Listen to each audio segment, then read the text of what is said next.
Salut les amigos, c'est Isa, j'espère que vous allez bien.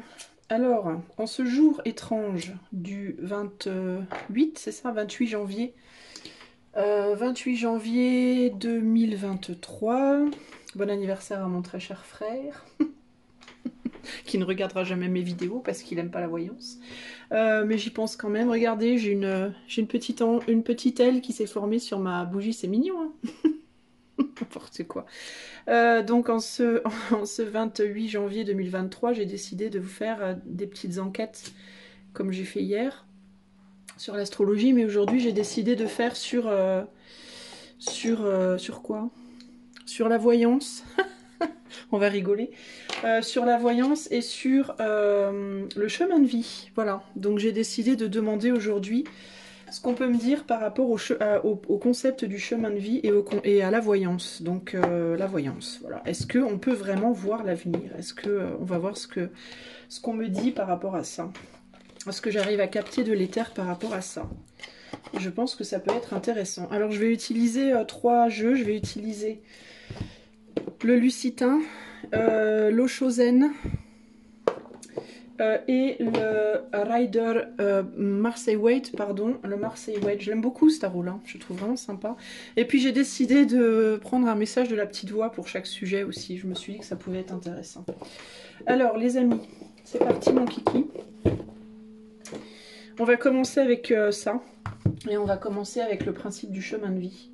Pourquoi ? Parce que je me pose souvent la question, moi je sais pas vous, mais moi je me pose souvent la question, si au final... Est-ce qu'au final, on a vraiment une mission dans cette vie ou pas? Je me pose la question, parce que j'ai tendance à y croire, mais je me dis, mais et si c'était pas le cas finalement? Donc je vais demander qu'on m'en parle, je vais demander, est-ce qu'on a vraiment un truc qui s'appelle une mission de vie ou un but de vie? Et si on me dit que non, on va voir ce qu'on me dit, hein. Peut-être qu'on va me dire que oui, mais si on me dit que non, bah, je demanderai peut-être, alors, quel est le sens de la vie? La question à 50 000 $, voire 100 000, voire 500 000, voire 1 million. Bon, alors on va commencer par demander peut-être un message global sur qu'est-ce qu'on peut me dire, qu'est-ce que l'éther veut bien me dire par rapport au principe, voilà, pas au principe, mais au sujet du chemin de vie. Qu'est-ce qu'on veut m'en dire? Qu'est-ce qu'on veut m'en dire? Alors, j'ai l'inconstance, j'ai le changement, j'ai la pensée, l'amitié, la nativité, les pénates et l'héritage. Alors, je vous demande un instant, le temps d'essayer de voir ce qu'on me dit là. Alors déjà, avec l'inconstance et le changement, on a 2 cartes qui se rapprochent en termes de signification. Donc cette idée de changer tout le temps, changer, tourner. Changer, tourner, changer d'avis, changer de direction, changer de sens, changer de vie, pourquoi pas. La nativité, les pénates. Avec l'inconstance et la nativité, j'ai plus l'impression que c'est... l'inconstance, c'est quand même l'idée de changer de direction un peu, de pas vraiment justement savoir trop dans quelle direction on va. Donc je suis pas vraiment sûre qu'on a un chemin de vie à proprement parler, ou alors peut y avoir l'idée ici que l'on peut changer son chemin, peut-être. Mais c'est intéressant parce que j'aurais tendance à y voir ici une naissance en mode loterie un peu. Ça va pas plaire à tout le monde, je le sais. Mais j'aurais tendance à... Comme si on me disait un peu ici, non, c'est en fait quand on est, on sait pas. On sait pas trop ce qui va se passer. Alors c'est étrange. Changement pénate, il y a l'idée de changer de maison, changer de lieu, changer d'habitat, changer de corps peut-être, pourquoi pas.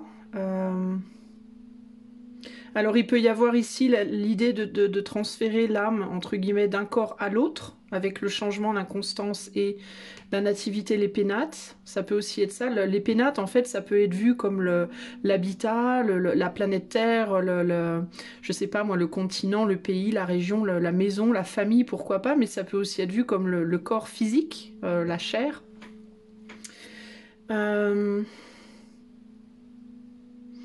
Et la fidélité, l'héritage, donc il pourrait y avoir ici comme une espèce de continuité de quelque chose.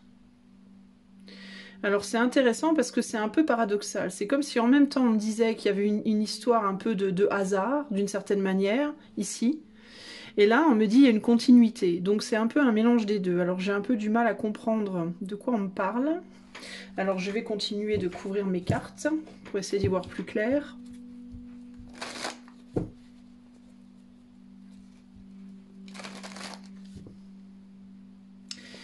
On me pose les yeux sur la lune et le soleil ici. Et on me dit qu'en fait, il y a comme un retour de l'âme. Parce qu'on me met les yeux là-dessus. Et on me dit, regarde la lune et le soleil. La lune, elle regarde derrière, le soleil est fixe. Le soleil, il regarde en plein, ni devant ni derrière, il est fixe. Et les pénates aussi. Il y a l'idée de quelque chose de fixe avec cette carte des pénates. Donc c'est comme si on disait là, si la lune représente plus l'invisible et le soleil le visible, le concret, ça pourrait vouloir dire que l'âme revient peut-être. Alors l'inconstance, ça pourrait juste vouloir dire simplement ici que rien ne dure en fait, que tout est changeant de manière générale avec les directions là. Il pourrait y avoir un changement de direction, un retour de l'âme dans un corps fixe, dans quelque chose de fixe, de concret, qui ne bouge pas en fait.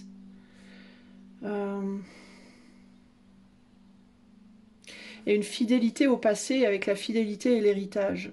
Donc c'est comme s'il y avait le retour, c'est comme si l'âme partait et revenait en fait. C'est comme si elle revenait, comme si elle faisait un tour. Hein. Là il y a l'idée aussi avec cette girouette de quelque chose qui fait un tour en fait.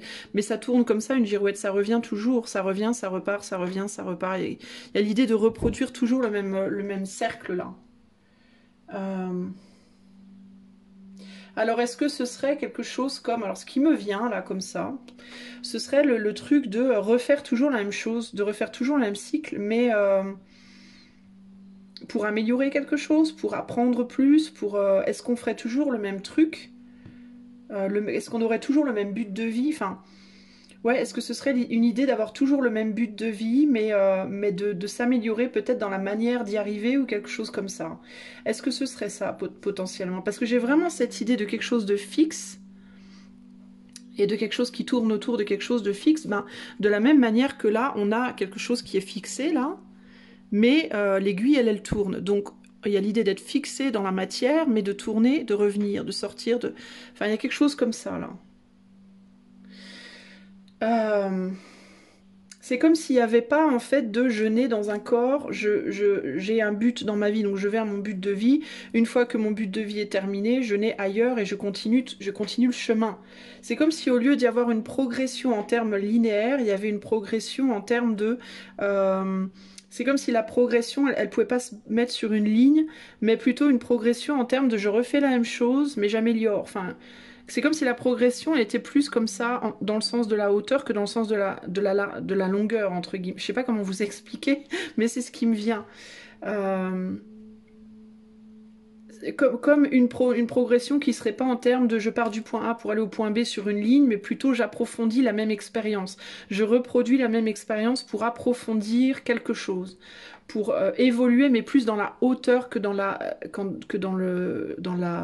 largeur, entre guillemets.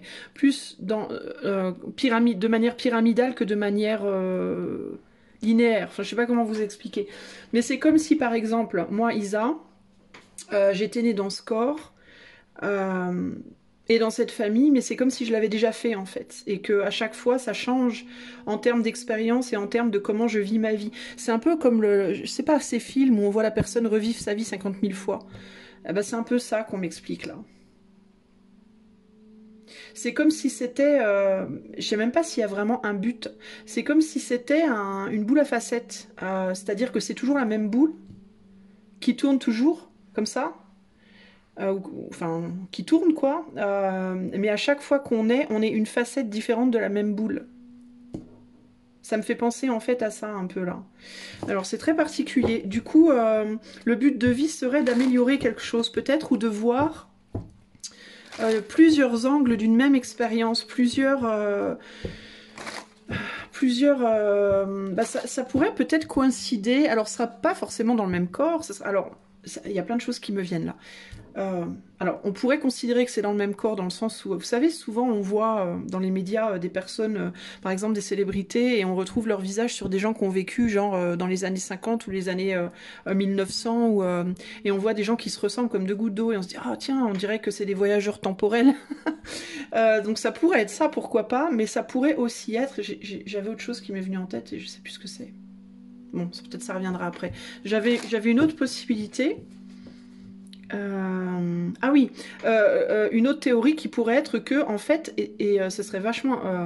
j'ai presque envie de dire, ce serait la plus plausible pour moi, c'est que cette réalité, en fait, la Terre, la planète Terre, qu'on pourrait revenir dans des corps différents, dans un être différent. Par exemple, je pourrais renaître en mon frère ou en ma meilleure amie, et on pourrait tous comme ça prendre la place les uns des autres à chaque expérience pour voir justement, pour apprendre de l'expérience unique de chacun et de la vision unique et du caractère unique de chacun. Il pourrait y avoir aussi un truc dans ce genre-là. Bon, je vais recouvrir. Qu'est-ce qu'on peut me dire par rapport au chemin de vie? Qu'est-ce qu'on peut me dire par rapport au chemin de vie? Alors, sur l'inconstance, ouf, on a la confiance. Donc, il y a vraiment l'idée de se jeter dans le vide, là. Avec l'inconstance, il y a vraiment cette idée de pas savoir, quoi. Est-ce que c'est comme une espèce de loterie en mode, on est un groupe, je sais pas, on a... Il y a vraiment cette idée de pas savoir où on va atterrir, là. C'est bizarre, quand même. Alors, peut-être qu'au départ, on sait pas où on atterrit. C'est peut-être pour ça qu'on a l'inconstance, on est entre guillemets, on dirait que cette personne elle vient d'en haut et elle tombe donc sur la planète, dans son corps, entre guillemets, on peut avoir limite une âme qui s'incarne ici, mais c'est comme si on savait pas dans quoi on allait s'incarner. Alors moi j'étais persuadée qu'on savait à l'avance d'une certaine manière, enfin moi je suis persuadée qu'on sait dans quelle famille on va s'incarner, mais c'est comme si on n'avait pas l'idée de qui on allait être d'une certaine manière. Là, on a la banalité sur la nativité. Il y a la confiance quand même là. Alors, est-ce qu'on sait ou est-ce qu'on ne sait pas? La confiance, la banalité. La banalité, c'est quand on reproduit quelque chose qu'on connaît, en fait. Et c'est toujours la même chose, ça devient banal. Donc, il y a cette idée quand même, ça conforte mon idée de base de on reproduit quelque chose, en fait. Donc là, peut-être qu'on est incarné, mais dans la confiance, finalement. C'est-à-dire que tout se termine avec l'inconstance. L'inconstance, c'est la non-constance, c'est le fait que quelque chose n'est pas constant. Donc on vit, on meurt, et on revient peut-être en confiance dans quelque chose qu'on connaît déjà, peut-être. Le changement ici, nous sommes le monde. Vous voyez, il y a cette idée de... On est tous liés, en fait. Donc c'est comme si le changement, c'était peut-être le changement de corps, en fait.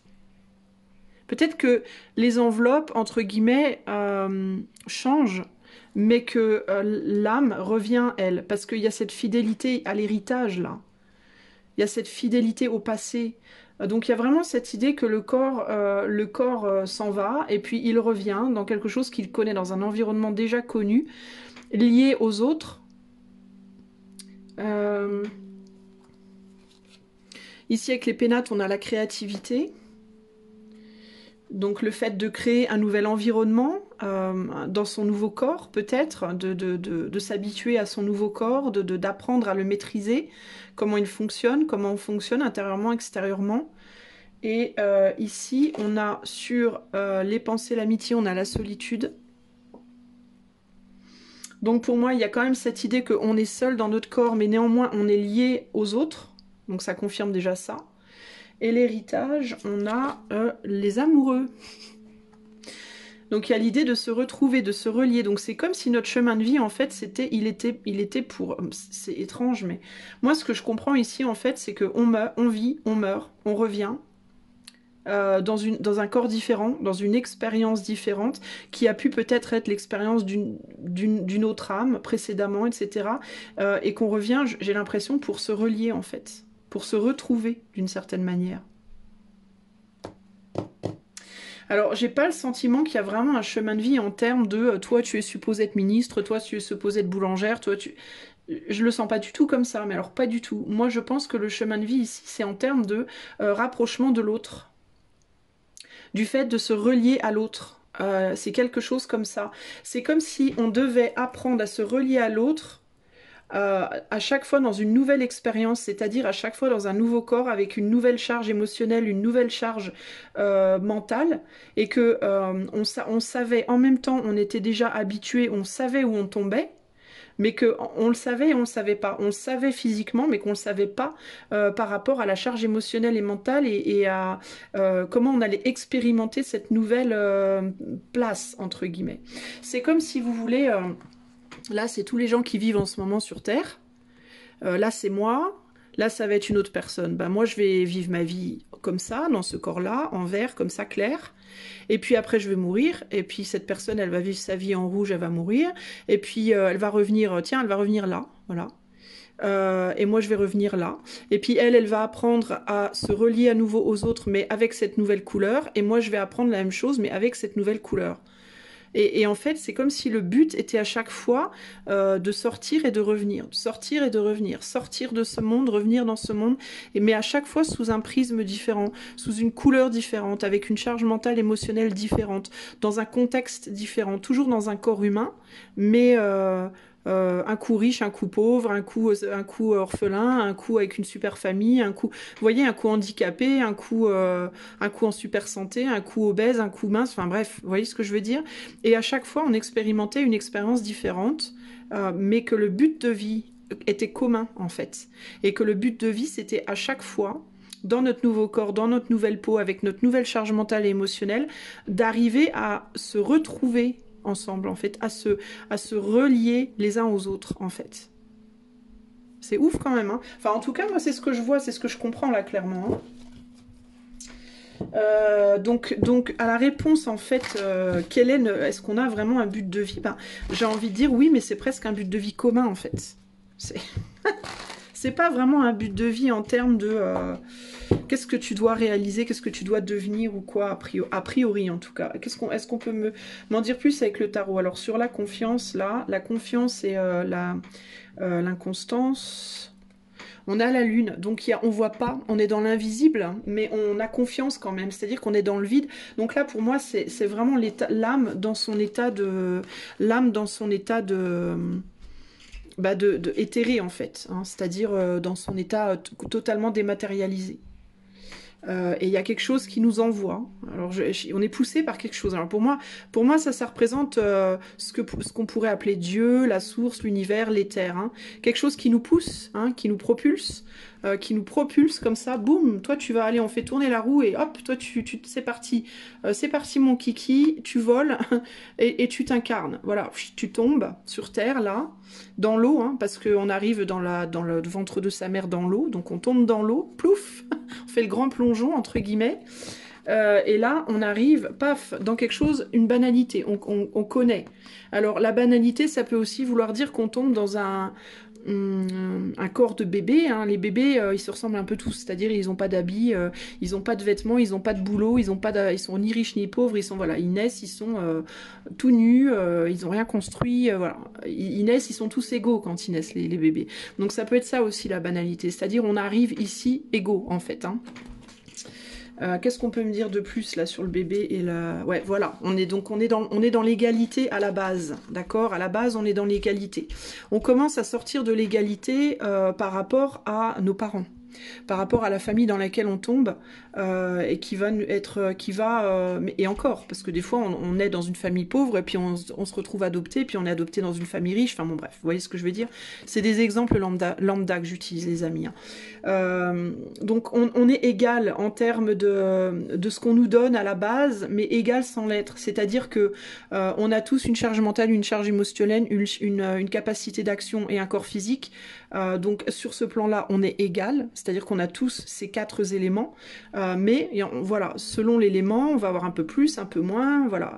Ça touche aussi au thème astral, à ce que je vous disais hier par rapport au thème astral et le fait que le thème astral, c'est un peu la carte de votre voiture, entre guillemets. Donc là, on nous donne une voiture, en gros. On a tous une voiture et en ces termes, on est égal et c'est banal, c'est-à-dire que c'est quelque chose qu'on connaît puisqu'on l'a déjà vécu précédemment dans une expérience différente. Donc on nous donne tous une voiture, hein, et là on te dit, bon bah, cette voiture-là, pour toi, elle aura plus de puissance, mais moins d'accroche à la route. Toi, ça sera le contraire. Enfin voilà, il y a un peu une idée comme ça de distribution de capacité. Sur Nous sommes le monde, eh ben voilà, on est la grande famille humaine, n'est-ce pas? Et notre but, c'est ça en fait, hein, ça c'est un peu le but, hein, parce que je vous disais, notre but, c'est de nous relier en fait. Et ça, c'est ce qui ne change pas. On est sur le milieu ici, c'est ce qui ne change pas. Et notre but, en fait, c'est de retrouver l'abondance, l'amour et d'être capable de se relier aux autres dans une abondance d'entraide, d'émotionnel. Enfin, c'est comme si, en fait, cette espèce de comment on dit, de mythe, là, qu'on cherche notre moitié. Bah, en fait, c'est un peu ça, en fait. C'est comme si, véridiquement, réellement, on cherche notre moitié, mais c'est pas nécessairement une moitié homme-femme, ou une moitié homme-homme, ou femme-femme, ou quoi que ce soit. C'est une moitié en termes de... on a tous une polarité yin, une polarité yang, et on va chercher chez l'autre la polarité. On va à se complémenter avec les polarités de l'autre. Mais c'est au-delà d'une histoire d'amour ou d'une histoire d'âme sœur romantique, machin, ou de but de vie professionnel. C'est vraiment en termes d'humain, en fait. C'est on expérimente une manière, on est là pour essayer, avec à chaque fois des données différentes, de revenir à ça, à la famille humaine et à l'abondance. Ça fait très hippie, hein. Mais je vous rassure, je suis pas hippie, je fais pas exprès, hein. C'est vraiment ce que je vois là. Alors, la créativité, on a le roi de coupe, genre, je vous rassure, comme c'était mal d'être hippie. Pardon, j'ai rien contre les hippies. C'est ma manière de parler qui est toute pourrie. Ascendant Sagittaire, les amis, hein, je suis pas exactement très maligne pour exprimer ce que je ressens. Bref, alors, les pénates, la créativité, le roi de coupe. Donc là, il y a cette idée de créer un nouvel environnement. Donc on se retrouve on revient sur un foyer qu'on connaît, entre guillemets, un peu isolé. Hein. Cette tour dans l'eau, là, isolée, bah, c'est un peu la planète Terre dans l'univers, quoi. On est un peu... on est là, on est entouré de plein d'autres planètes, mais néanmoins, on est quand même vachement isolé dans notre coin. Mais c'est la mer, quoi. C'est Gaïa, la créativité, l'impératrice, la terre-mère, en réalité. Et là, il y a l'idée, avec le roi de coupe, de venir utiliser ses sentiments, projeter des sentiments, hein, avec la coupe, pour retrouver la famille humaine, en fait.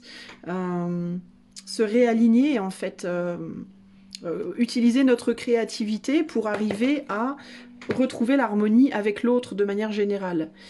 Et en fait, on fait tous partie de ce même but. En fait, c'est comme si on me disait, on n'a pas vraiment un but de vie individuel, on a un but commun, et ce but commun de fonctionner, entre guillemets, ensemble, bah, ça fait partie de notre but individuel. C'est-à-dire que le vrai but de vie, c'est, individuellement parlant, de travailler sur soi, à l'intérieur de soi, pour trouver une harmonie qui va permettre ensuite de rassembler tout le monde. Voilà, donc c'est un but commun, c'est un but individuel, mais qui est pour un but commun.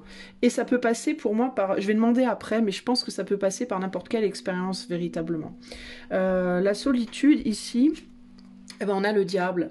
Donc il y a cette idée d'être attaché dans la matérialité, mais seul au niveau du spirituel ici.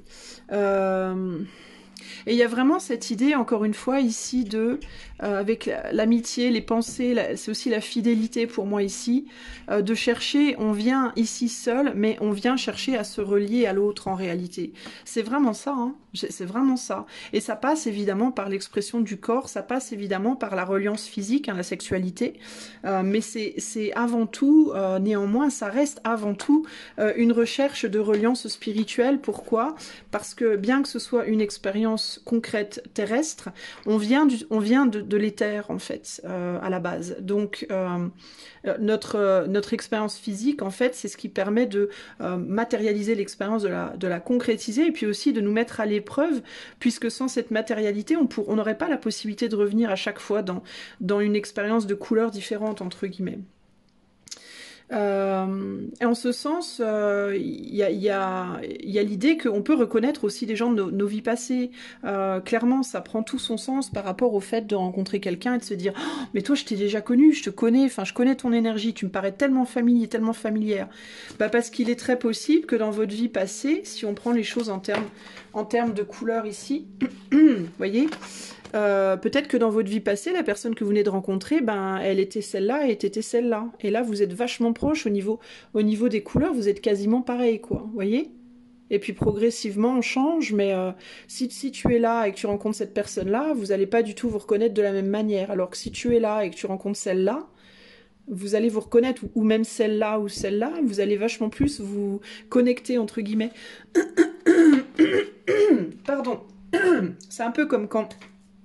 Si on revient à parler des voitures, c'est un peu comme si tu conduis une 2 chevaux, et puis tu rencontres sur la route quelqu'un qui conduit une R5 ou une 2 chevaux, tu vas dire « Ah, toi aussi, t'aimes les voitures comme ça, anciennes et tout, oh, c'est trop fort, ah, on est trop pareil, tu vois, bah, c'est un peu pareil, c'est lié à l'expérience, en fait, qui diffère chaque fois, mais qui va être ou radicalement opposée, ou très très proche, en fait, des communs, des expériences de vie communes, des expériences émotionnelles communes, ou pas, en fait.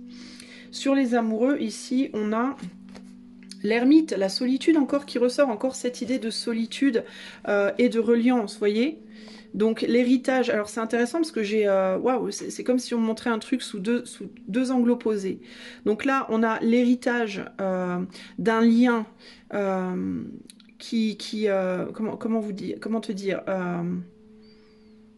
alors attends, il faut que j'arrive à remettre les choses en place parce que dans ma tête ça se bouscule tellement que j'ai du mal à reprendre le fil.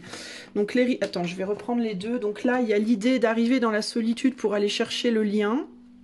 Et là c'est l'inverse, il y a l'idée du lien pour retourner dans la solitude. Donc c'est comme si, c'est vraiment cette compréhension, c'est vraiment comme si on me disait que ce but de vie, c'est vraiment de voir... c'est vraiment de voir la perspective entre être seul en soi et se relier à l'autre, et avec la barrière du matériel, c'est-à-dire avec la barrière du physique. C'est comme si on était là pour apprendre à se retrouver malgré la séparation physique, matérialisée. C'est très bizarre en fait, hein. C'est comme une... c'est comme... comment je pourrais t'expliquer ça moi faudrait que je trouve un exemple concret. Bah, c'est comme l'eau, voilà, j'ai vu un truc l'autre jour par rapport à l'eau. 2 petits verres d'eau remplis à ras-bord, et quand tu rapproches, en fait c'est comme si on était l'eau et que notre expérience physique c'était les verres. Donc c'était pour montrer que l'eau s'attire en fait, que l'eau se reconnecte. Si tu rapproches les verres d'eau qui sont remplis à ras-bord, tu les rapproches, et plus tu les rapproches, alors c'était un truc filmé micro, machin, hein, c'était très très proche, parce que tu vois pas forcément si tu regardes de loin, mais si tu fais ça rapidement, mais si tu rapproches les deux verres très très très très lentement, vraiment très lentement, et tu regardes vraiment de très près, tu vas voir que l'eau qui est en fait à ras-bord, progressivement, plus tu vas rapprocher les verres, plus l'eau elle va grimper et chercher à se reconnecter comme ça, tu vois. Et il y a cette idée qu'à la fin, quand les verres sont vraiment très proches, tu vois les deux petites gouttes d'eau du bord qui font clac, qui se reconnectent comme ça, Et si tu enlèves ces verres et que tu fais tomber l'eau sur la table, elle va automatiquement se mettre en une grosse flaque. Par contre, si tu mets des verres, tu la sépares. Donc elle est obligée de trouver un système pour se retrouver. Bah, c'est un peu pareil ici, il y a cette idée-là, là. C'est comme si on te disait, une fois, si par exemple tu mettais 2 personnes, enfin c'est ce que je comprends, hein, que si tu mets 2 personnes l'une à côté de l'autre et tu les tues, entre guillemets, tu forces leur âme à sortir d'elles, bah, c'est comme si elles allaient se rejoindre dans un pot commun, dans un truc commun, tu vois. C'est comme si leur âme se rejoignent et rejoignent toutes les autres, en fait, comme de l'eau qui irait dans la flaque, en fait, dans la grosse flaque. Bon après c'est un plus ou moins bon exemple parce que l'eau, si tu renverses de l'eau sur une table, tu vas avoir une grosse flaque puis des petites flaques autour. Bon, mais tu vois ce que je veux dire, c'est vraiment cette idée de quelque chose qui se rejoint automatiquement comme ça, comme des aimants, comme si c'était de l'eau aimantée, tu vois. Et si tu les mets dans un corps, bah, elles peuvent pas se rejoindre. Le corps en fait c'est ce qui les empêche de se réaligner, de se remerger entre guillemets. Et pour moi, c'est ça qu'on te dit ici. C'est que le but du jeu, c'est d'arriver à se retrouver, mais en étant séparés. C'est-à-dire à se retrouver, parce qu'on est comme des aimants les uns avec les autres, mais tout en étant contenus dans des contenants qui sont des contenants de chair et d'eau. Donc, pour moi, le but, par rapport au but de vie, ce qu'on m'en dit de manière globale, c'est vraiment ça. C'est vraiment ce côté... bon, attends, je vais poser d'autres questions. C'est vraiment ce côté... on est là pour ce but commun-là, pour cette expérimentation-là. Attends, j'ai perdu une carte. Oh, non, non, non. J'ai perdu le diable. C'est pas une mauvaise carte à perdre. Hein. Non, le diable, il est pas mauvais en réalité. Il est pas mauvais, il est juste... c'est une expérience, quoi. Ça fait partie du truc, ça fait partie du jeu, entre guillemets. Bon, alors, je vais demander quand même... est-ce que... comment je peux demander ça, moi? Je sais pas trop comment demander, comment poser ma question. Parce que ce que je voudrais savoir, c'est est-ce qu'on a... je vais prendre que 3 cartes du coup, mais je voudrais savoir est-ce qu'on a un but de vie individuel? C'est-à-dire, est-ce qu'on a un destin? En mode, l'un, son destin, ça va être d'être docteur, l'autre, ça va être d'être voyant, l'autre, ça va être d'être chanteur. Est-ce que c'est vraiment des buts de vie, ça? Est-ce que c'est vraiment des missions de vie est-ce qu'on a une mission de vie individuelle autre que celle de rejoindre le tout, quoi? Alors, qu'est-ce qu'on me dit là? L'héritage à nouveau, c'est ouf, on a l'héritage en dernier encore, hein. C'est fou ça. Hein. Alors, le feu, l'intelligence, l'héritage. Alors, tu vois, avec l'intelligence ici...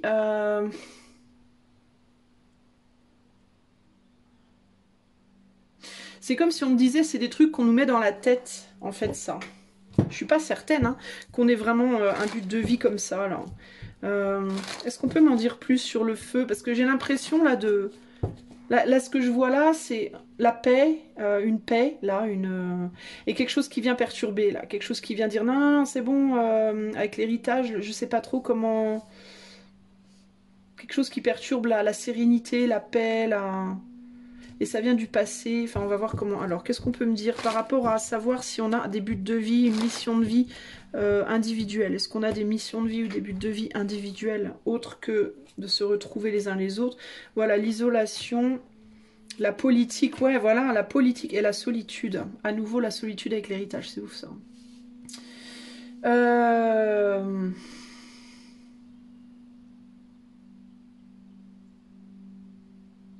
Là, ça me parle de rébellion. Ça me parle de rébellion par rapport au fait de se sentir isolé. Et là, la politique avec l'intelligence, il y a vraiment ce côté malin, malicieux.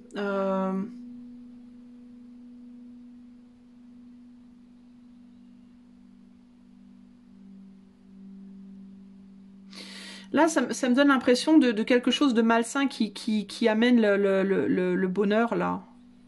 Enfin, un bonheur de façade, parce qu'on est sur un masque. Alors, est-ce qu'on me dit qu'on aime à se donner un but de vie, on aime à s'imaginer qu'on a un but de vie? Ça a un côté un peu... pour sortir, qu'on aime à s'imaginer qu'on a un but de vie pour sortir d'un malaise, d'une forme de malaise, comme si de se dire qu'on n'en avait pas, c'était quelque chose qui nous isolait, qui nous donnait une sensation d'isolement.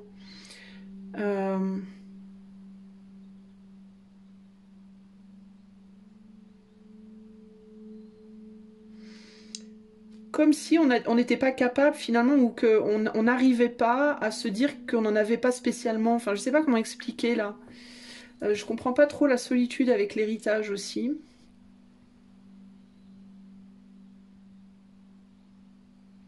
Ah d'accord, je comprends. On met les yeux sur le parchemin là. C'est comme si ça c'était la mission là.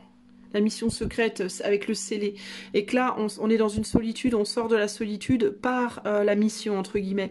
Donc, et ça rejoint ce qu'on me dit ici, là. Une rébellion contre une forme de solitude, contre une forme d'isolation. Et là, c'est, on va jouer le rôle. On se donne un rôle à jouer pour sortir d'un sentiment d'isolation. Donc, je suis désolée les amis, mais pour moi, c'est un non. Nous n'avons pas de mission de vie spécifique à la base. C'est un rôle que l'on se donne pour se rassurer, pour pas se sentir mal du fait de ne pas en avoir. En fait, mais c'est Tu vois, je peux pas m'empêcher de me dire, c'est quelque chose qu'on nous a mis dans la tête, qu'il fallait avoir une utilité. Voilà, qu'il fallait avoir une utilité, un but, une mission, quelque chose de concret à faire. Mais c'est politique, c'est avec la politique là et Mercure et l'intelligence, c'est quelque chose qui nous a été mis dans la tête, mais c'est pas.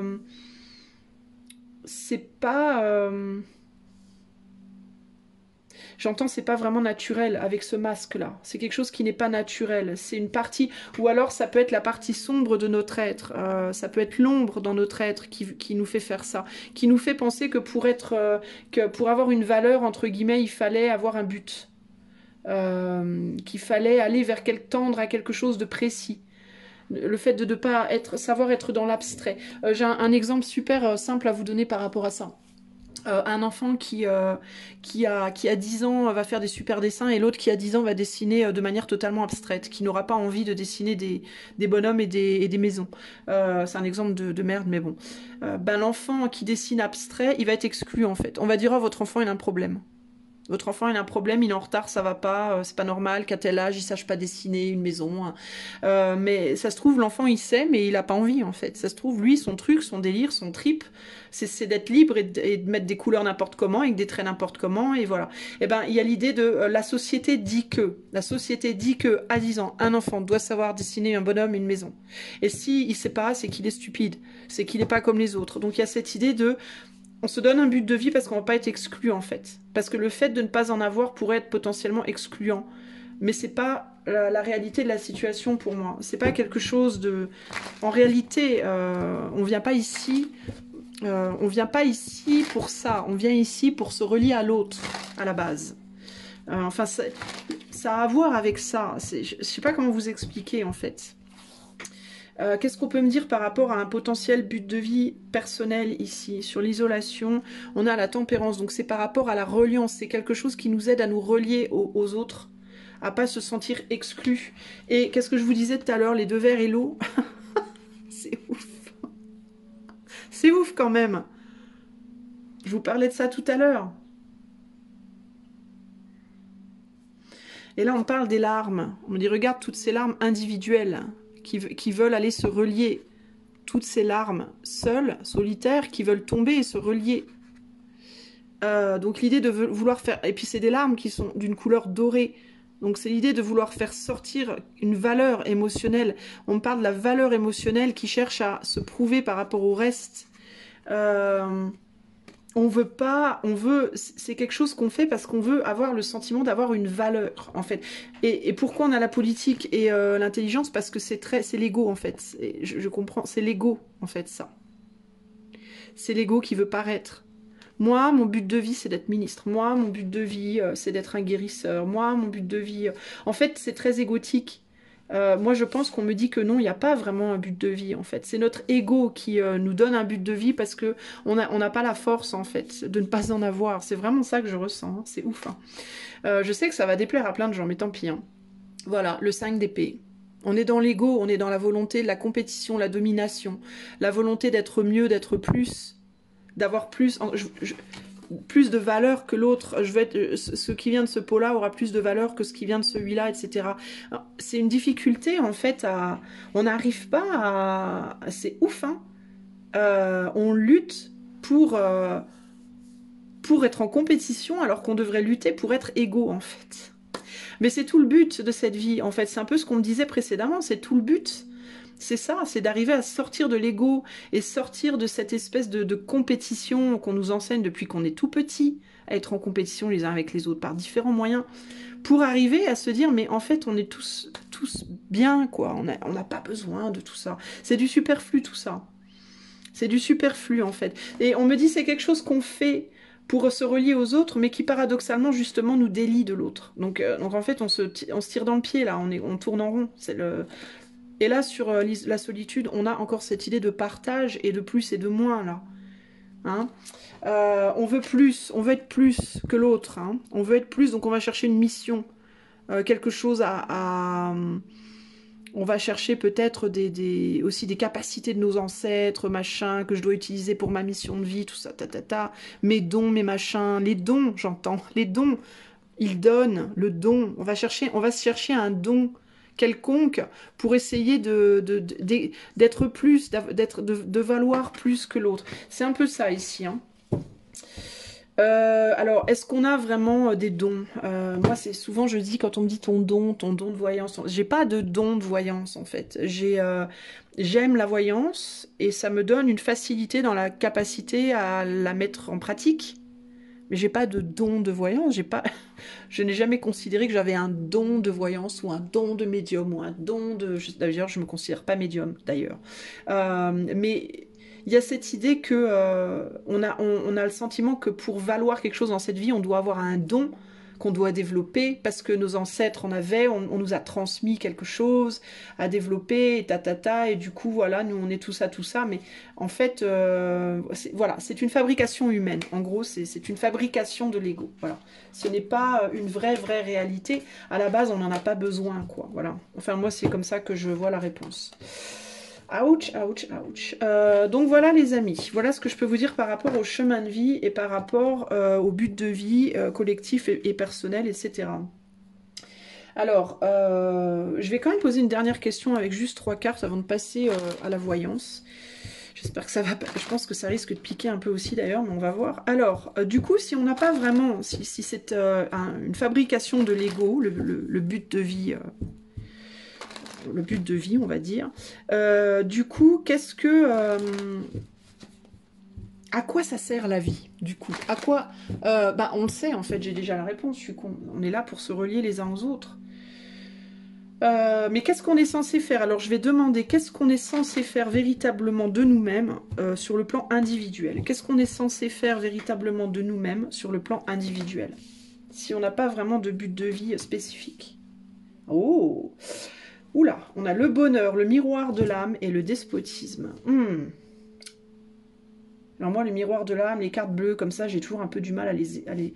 Je sais que c'est supposé être des cartes de protection, machin truc, mais l'invisible, tout ça, mais j'ai toujours un peu du mal à les interpréter. Alors, peut-être que... Ah, bah voilà. On est censé trouver le bonheur dans notre état de d'écrasement, entre guillemets. L'écrasement, bah, c'est le verre qui contient l'eau. Voilà, c'est le verre qui contient l'eau, c'est ce qui nous écrase.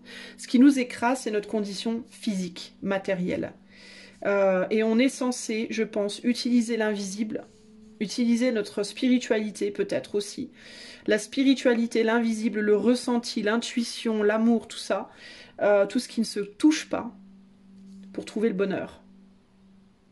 Je pense que c'est ça. On va voir qu'est-ce qu'on est censé véritablement faire. Si on n'a pas véritablement un vrai but de vie concret sur le plan personnel, on est censé faire quoi de nos vies? Alors, sur le bonheur, on a le fardeau. Le fardeau du bonheur. Sur la carte bleue, on a la solitude. Et là, on a quelqu'un qui littéralement regarde dans le bleu de la solitude. Et sur le despotisme, nous avons l'innocence. L'innocence. Qu'est-ce qu'on me dit avec ces 3 cartes?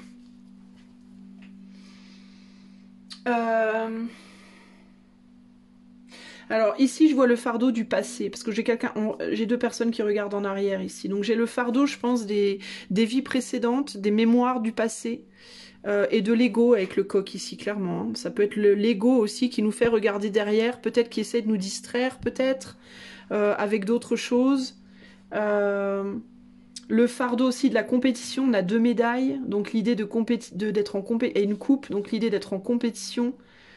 On est censé peut-être se débarrasser de ce fardeau de la compétition, du passé, de l'ego, des classes supérieures, inférieures, etc., etc., pour retrouver peut-être notre âme, donc purifier tout ça, pour retrouver notre âme, pour retrouver la spiritualité, pour retrouver les vraies valeurs, la source, entre guillemets. Hein.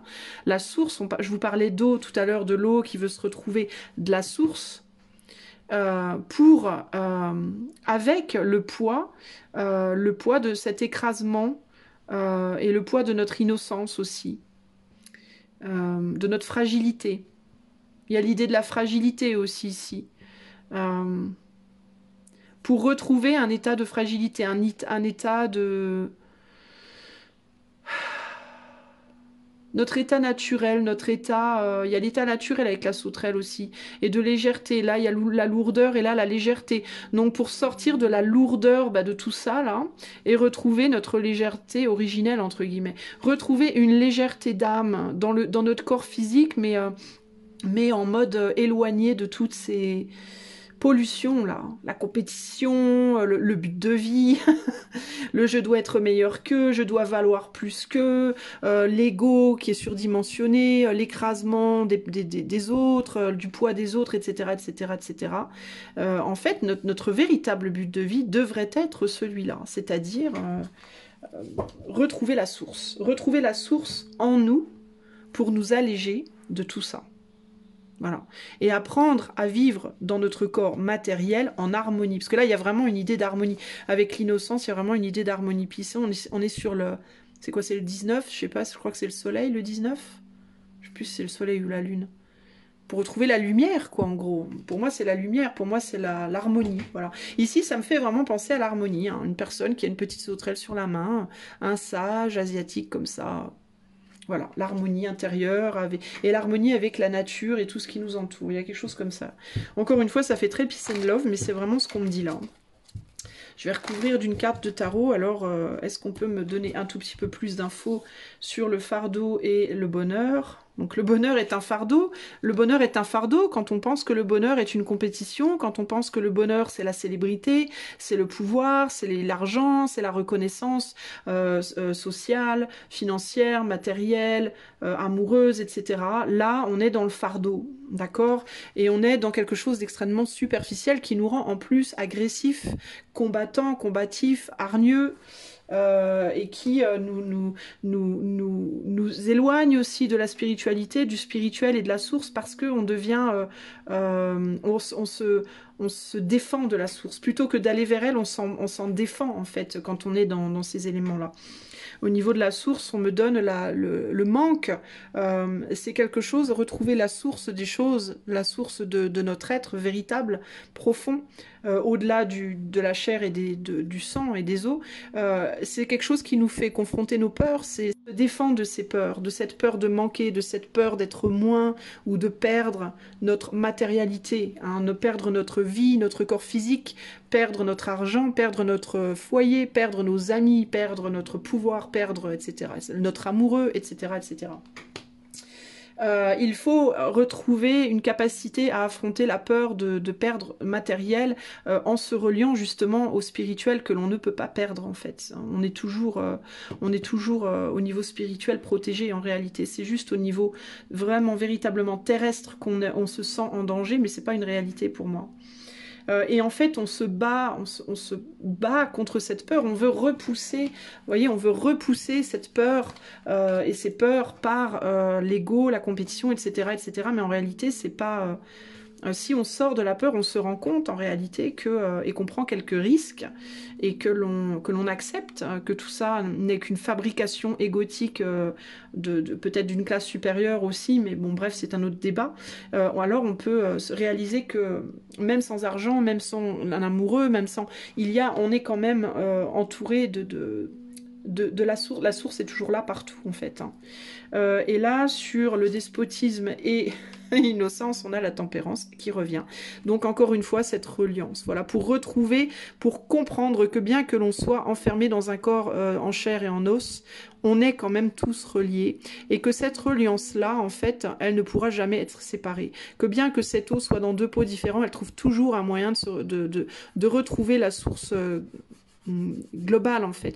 C'est-à-dire on a un pied sur terre, un pied dans les terres, mais on est toujours relié, même si on n'en a pas forcément l'impression, parce qu'on est contenu dans des pots isolés. Voilà.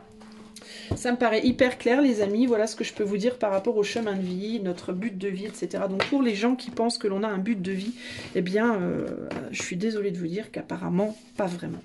Enfin on a un but de vie, notre but de vie c'est un but de vie commun, Et c'est ce que je viens de vous dire là. Voilà, clairement. Alors, en termes de, est-ce que je dois être un moine tibétain ou un...